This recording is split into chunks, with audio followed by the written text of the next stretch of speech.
Hello, this is Kenji here again. How is everyone doing? I'm doing great because I came over to my friend's place in San Diego and having a really nice, relaxing time here. Doesn't this house look really, really nice, guys?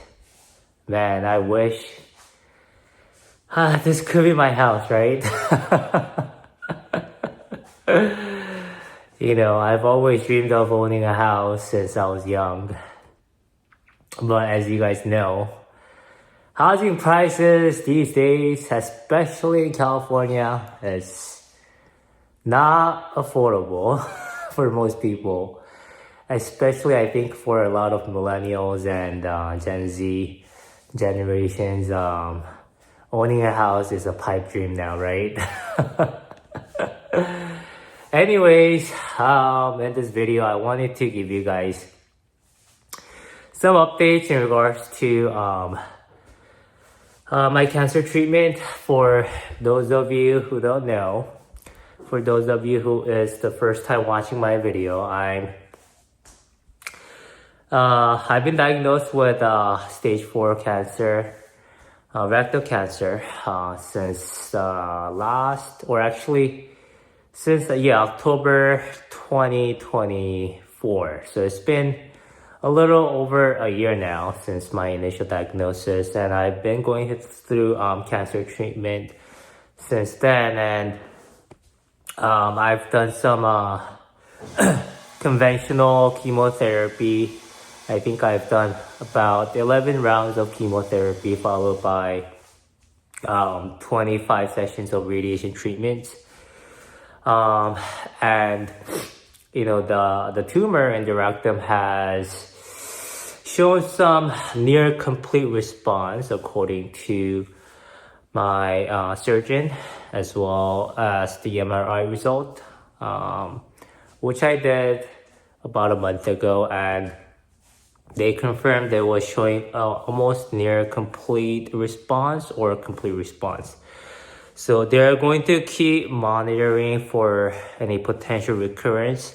But so far, it looks like there's some good, I guess, response to the primary tumor in the rectum.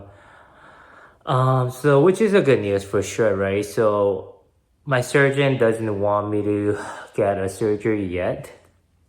He thinks that I need to take care of the lung nodules first, right? So, I, on top of the tumor in the rectum, they have found some lung nodules, right? So I think they found 4 or 5. So since my last video, I think what I shared with you guys was that Kaiser was going on a labor strike, right? So one of the nurses called me last Thursday to tell me that she has to cancel the infusion treatment scheduled for Tuesday, right? So they really gave me like a last minute, I guess, notice to cancel my appointment, which kind of forced me to submit a grievance letter to Kaiser. And also I reached out to California Department of Managed Healthcare, where it's like a department, where they oversee all the hospitals in California, right? And they've been really, really helpful, right? To reach out to me. Like they reached out to me like pretty quickly on the same day. And they basically told me that they're going to try to find another Kaiser location that might be able to provide me the infusion at their facility, right? So currently I've been going to the Kaiser location in Anaheim, but they said that they're going to find, maybe somewhere in LA or somewhere else close to Orange County. But anyways, so that's what happened, right? So I've also submitted a grievance letter to Kaiser, and they also the Kaiser I guess, how should I say, like, what do you call them? I guess the grievance department, they reached out to me the very next morning to ask me like what happened, right? So I explained how I got a call from one of the nurses to tell me that they had to cancel my infusion treatment because of the strike, and they said that they're going to look into it, right? So it was really, really fast, and I guess, yeah, it was really prompt, right? How they responded to my complaint, to my surprise, for sure. I thought it was going to take some time for them to reach out to me, but I think they really take these type of complaints very seriously. Probably because, it could maybe lead to lawsuit and whatnot, right? That's just my guess though.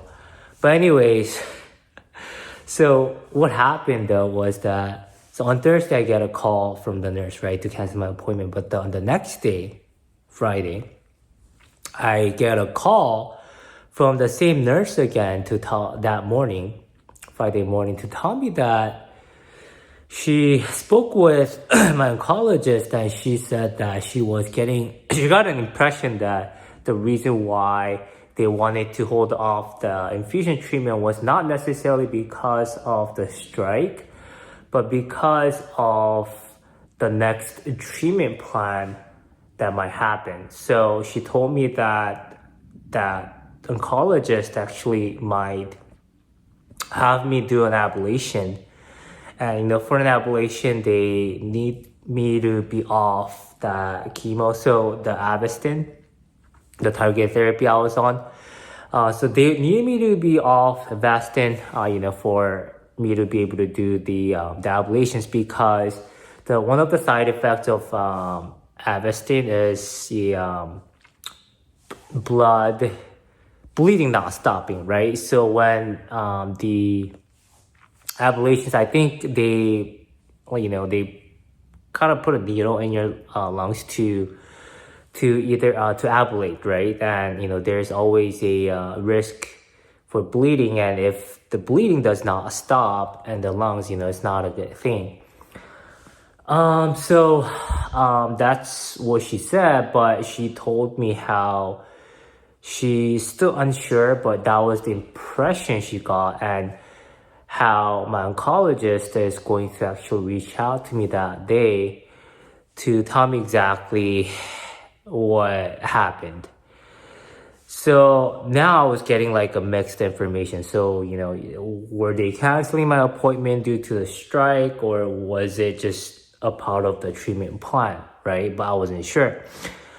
It was very confusing at the time. So I just had to wait until I get a call from my oncologist, that evening. I think she called that afternoon. And my oncologist, basically, when she called, she gave me 3 different options, right? So she was telling me the first option was to do the ablations, but one of the interventional radiologists I saw looped in another interventional radiologist who does a lot of cryo ablations. I think that's what it's called. Basically, that's like freezing the tumor, right? Those lung nodules. So I think there's like a couple of different types of ablations, but one of the types is cryoablation, which is freezing. And then there's like normal like heat ablation where you burn the tumor, right? But apparently, the other doctor does a lot of ablations compared to this another interventional radiologist whom I saw, saying that his colleague is probably a better, doctor to treat or to perform the procedures. So that's why he wanted to, loop in the other doctor.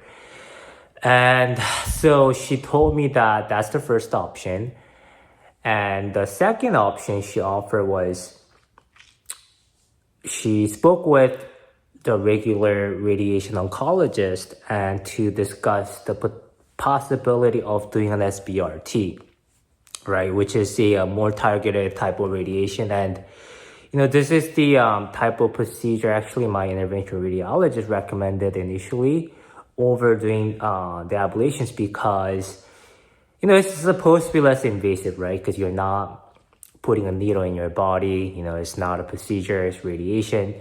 So it's supposed to be less invasive. However, it's not as localized, right? Even if, SBRT is supposed to be localized type of radiation, it still could affect more healthy areas of your lungs. So my oncologist said that she had a conversation with radiation doctor to discuss the possibility or suitability of SBRT, to which this radiation oncologist said, right now I'm still not a good candidate because there's still more risks, I guess, than benefits, because those lung nodules, even if they grew, a couple of millimeters over the last few months, it's still kind of small to treat. So they thought that I would probably have to wait until it starts to grow even more, right? So my oncologist was like, oh, so what's going to happen with the second option is that we're going to continue, this targeted therapy along with the oral chemo and, see what happens, right? See if there's some more growth. And then that's when we can talk about the SBRT option. So that's the second option. And the third option is, which I didn't even feel like it was an available option, but she said, oh, we're going to switch back to those conventional chemotherapy. So one of them is it's called FOLFIRI, right? And, those conventional chemotherapies was what I have done before, which made me lose hair, which gave me a lot of side effects, including one of the most severe side effects, which was nausea, right? So, that's why the nausea was what was making me really, really, really want to just give up altogether, right? I just wanted it to be done with. I didn't want to continue the treatment because of the side effects, especially the nausea. And, all these medications to help with the nausea stopped working, including Zofran, Compazine, Kytril, over-the-counter anti-nausea medications. I mean, they've tried literally everything. I've spoken with also oncology pharmacists, and they've really put together all the ideas, right? And they've tried, all the medications possible. And I've also spoken with palliative care doctor as well, and they looped in with the idea of trying the I think what was the medication? I think it was one of the benzos, I forget. Ativan, right? So I've tried Ativan as well, and none of them seem to work anymore. So my doctor was like, yeah, we could, try going back to the conventional chemotherapy. But the thing is that, chemotherapy, when I was on them, they indeed, worked in a way of reducing the size of those lung nodules. But, when I spoke with my oncologist, her intention using these drugs was never to completely eliminate these lung nodules, right? So it's it felt like it was just delaying, I guess, the progress of tumor growth, but it would never be able to get rid of it completely. So I'm like, what is the point then, right?